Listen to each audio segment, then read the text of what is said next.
उम्मीद के अनुसार अरब सागर में डिप्रेशन और बंगाल की खाड़ी के ऊपर निम्न दबाव का क्षेत्र बनने वाला है और इन दोनों सिस्टमों के कारण भारत के कई राज्यों के मौसम पर असर दिखने वाला है।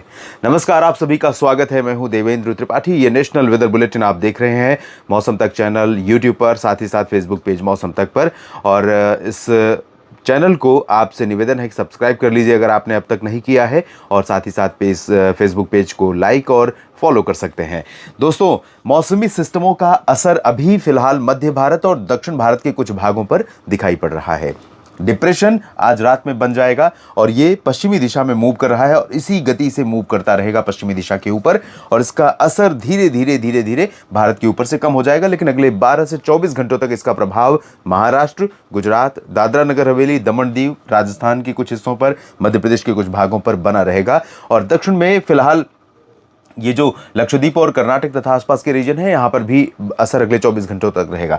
जब तक इसका प्रभाव खत्म होगा उससे पहले यहाँ पर बनेगा निम्न दबाव का क्षेत्र, जो काफ़ी प्रभावशाली होगा और ये तटों पर पहुंचेगा, तमिलनाडु और आंध्र प्रदेश के तटों पर। जब यहाँ पर ये सिस्टम पहुंचेगा तो south peninsular reason adjoining south central India, यहाँ पर बारिश बढ़ेगी और धीरे धीरे बारिश की गतिविधियाँ यहाँ तक बढ़ती चली जाएंगी। और हो सकता है कि आने वाले समय में प्रयागराज यानी बुंदेलखंड का जो रीजन है उत्तर प्रदेश का, यहाँ तक और रीवा, सीधी, सिंगरौली, साथ ही साथ बिहार के भी कुछ भागों में बरसात देखने को मिले।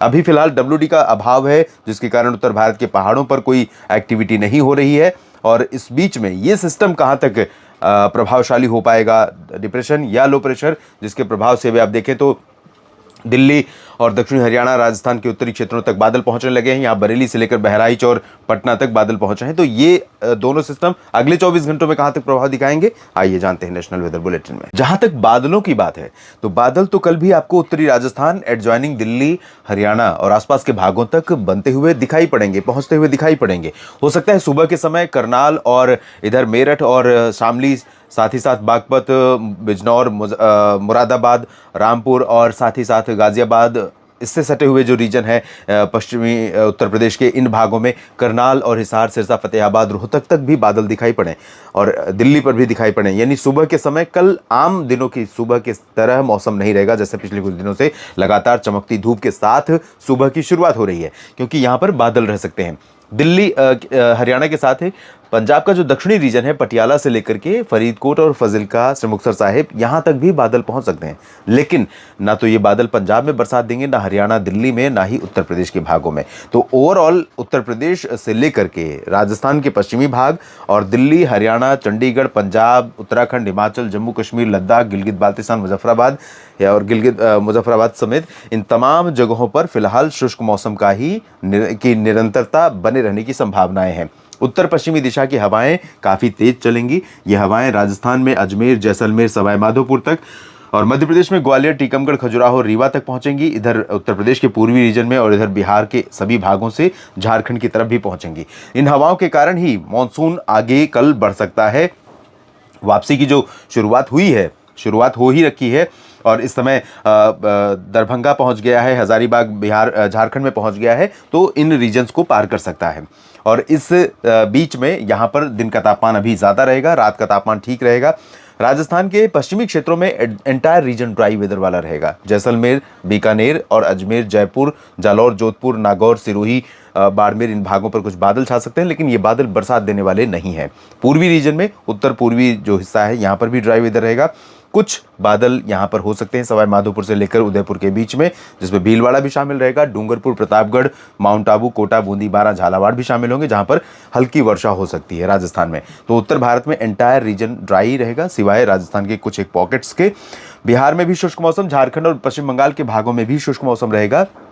लेकिन 14 अक्टूबर के बाद 15 अक्टूबर से आप देखेंगे यहाँ पर परिवर्तन के रूप में रांची, कोलकाता, दुमका समेत तमाम जगहों पर बरसात शुरू हो जाएगी लो प्रेशर के चलते। और धीरे धीरे ये बादल आगे बढ़ेंगे 15-16 से बिहार तक और वाराणसी तथा आसपास के इलाकों तक बादल आएंगे बरसात वाले, और कुछ इलाकों में बरसात देखने को मिलेगी। तो मेंटली प्रिपेयर रहिए कि 15-16 से इन भागों में बरसात होने वाली है, ऐसी संभावनाएं दिखाई पड़ रही हैं।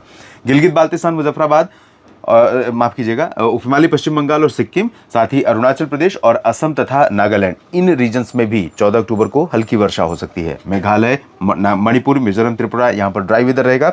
मध्य भारत के कई भागों में बरसात हो रही है और मानसून के वापस लौटने के समय यहाँ पर हो रही बारिश के चलते ही मानसून की वापसी में विलंब हुआ है और नंदुरबार, नवसारी से आगे नहीं बढ़ रही है मानसून की वापसी की लाइन, और मध्य प्रदेश में नरसिंहपुर और खरगोन से होते हुए गुजर रही है। फिलहाल मध्य प्रदेश में उमरिया, कटनी, शहडोल से लेकर अनूपपुर, डिंडोरी, मांडला, बालाघाट, जबलपुर, सागर और आसपास के भागों में बरसात की संभावनाएं हैं। बैतूल से लेकर नरसिंहपुर, भोपाल, विदिशा, उज्जैन, इंदौर, देवास, धार, खरगोन, खंडवा, बुरहानपुर, अलीराजपुर, नीमच, रतलाम और आसपास के भागों में भी बरसात हो सकती है। गुना, शिवपुरी, श्योपुर से लेकर ग्वालियर, टीकमगढ़, दतिया और खजुराहो, पन्ना, रीवा, सीधी, सिंगरौली, यहां पर भी बादल रहेंगे, लेकिन बरसात की उम्मीदें ना के बराबर दिखाई पड़ रही हैं। छत्तीसगढ़ में बादल कई जगहों पर रहेंगे, लेकिन बारिश सभी जगह पर नहीं होगी। इधर पेंड्रा रूट से ऊपर के रीजन में बरसात हो सकती है। दक्षिणी भागों में रायपुर, कबीरधाम, कवर्धा, बेमेतरा, बलौदाबाजार, भाटापारा और दक्षिण की तरफ चलें तो ज़्यादातर जगहों पर शुष्क मौसम फिलहाल अपेक्षित है और वही हाल रहेगा ओडिशा में, लेकिन सिर्फ 24 घंटे के बाद यहाँ का पूरा परिदृश्य बदल जाएगा। यानी 15 अक्टूबर से यहाँ पर परिस्थितियाँ अलग होंगी, जैसी अभी हैं वैसी नहीं। महाराष्ट्र में विदर्भ के अधिकांश भागों पर बादल रहेंगे। बारिश की इंटेंसिटी बहुत ज़्यादा नहीं रहेगी, लेकिन हल्की वर्षा कई जगहों पर और एक दो जगहों पर मध्यम बौछारें गिर सकती है। नागपुर में भी चांसेस रहेंगे। नांदेड़, बीड, जालना, हिंगोली से लेकर संभाजीनगर समेत तमाम मराठवाड़ा रीजन में भी बरसात की उम्मीदें हैं। कोंकण, गोवा, मध्य महाराष्ट्र की बात करें तो कोंकण, गोवा के सभी जगहों पर, पालघर, मुंबई और साथ ही रायगढ़, रत्नागिरी, सिंधुदुर्ग, गोवा, इन तमाम जगहों पर हल्की वर्षा हो सकती है। एक दो जगहों पर मध्यम बौछारें भी कोंकण, गोवा में गिर सकती हैं। लेकिन मध्य महाराष्ट्र और कोंकण, गोवा के बीच का जो घाट क्षेत्र है, यहाँ पर महाबलेश्वर है, इन पुणे और नासिक, नंदुरबार, धुले, जलगांव का रीजन है। इन रीजन्स में, जलगांव में उतनी ज़्यादा नहीं होगी, लेकिन इधर संभाजीनगर से लेकर पुणे और नासिक, सांगली, सतारा के बीच में कुछ स्थानों पर मध्यम से भारी वर्षा हो सकती है। गुजरात में कई जगहों पर वर्षा की उम्मीदें हैं, लेकिन आज ज़्यादा चांसेस हैं जब मेहसाना, पाटन, साबरकांठा, बनासकांठा में भी बरसात हो सकती है। दक्षिणी क्षेत्रों में चांसेस थोड़ा आज ज़्यादा रहेंगे, आज पूरे रीजन में ज़्यादा रहेंगे। कल चांसेस उत्तरी भागों में कम हो जाएंगे और यहाँ पर वल्लभ विद्यानगर या कहें वडोदरा से लेकर अरवली, महिसागर, मोडासा और इसके नीचे सूरत, वलसाड़, नवसारी, डांग, तापी, भरूच के बीच में बरसात हो सकती है। राजकोट, जामनगर, ओखा, नलिया, भुज, पोरबंदर, द्वारका, सोमनाथ, भावनगर, वेरावल में बरसात भी कल संभावित रहेगी। इसके बाद हम दक्षिण की तरफ चलते हैं, जहाँ पर तेलंगाना और आंध्र प्रदेश में इंटेंसिटी अभी बारिश की कम है। रायलसीमा में कम रहेगी, आंतरिक तटीय क्षेत्रों में कम रहेगी, लेकिन एकदम जो कोस्ट पर बसे शहर हैं, ज़िले हैं, यहाँ पर बरसात अच्छी शुरू हो सकती है, तेज़ हवाओं के साथ और ऊंची लहरों के साथ। तो अच्छी खासी बारिश यहाँ पर कर्नाटक, आंध्र प्रदेश के तटों पर और तमिलनाडु के तटों पर शुरू हो जाएगी 14 अक्टूबर से। 15-16 अक्टूबर में और अच्छी बारिश यहाँ पर और ज़्यादा बारिश देखने को मिलेगी। यहाँ पर अब अलर्ट पर रहने का समय आ गया है और तमिलनाडु में अधिकांश आंतरिक और तटीय शहरों में भी बरसात अच्छी होगी। केरल में अच्छी बरसात होगी, दक्षिणी आंतरिक कर्नाटक, तटीय कर्नाटक में अच्छी बरसात होगी। उत्तरी आंतरिक कर्नाटक और तेलंगाना में फिलहाल बहुत ज्यादा बारिश की उम्मीदें नहीं है। नेशनल वेदर बुलेटिन में अभी के लिए इतना ही। आप लगातार मेरे साथ जुड़े रहिए न्यूज मीडिया मंच और मौसम तक चैनल पर। जानकारियां ठीक लगें तो वीडियो को लाइक और शेयर जरूर कीजिए। आप सभी का दिल से शुक्रिया।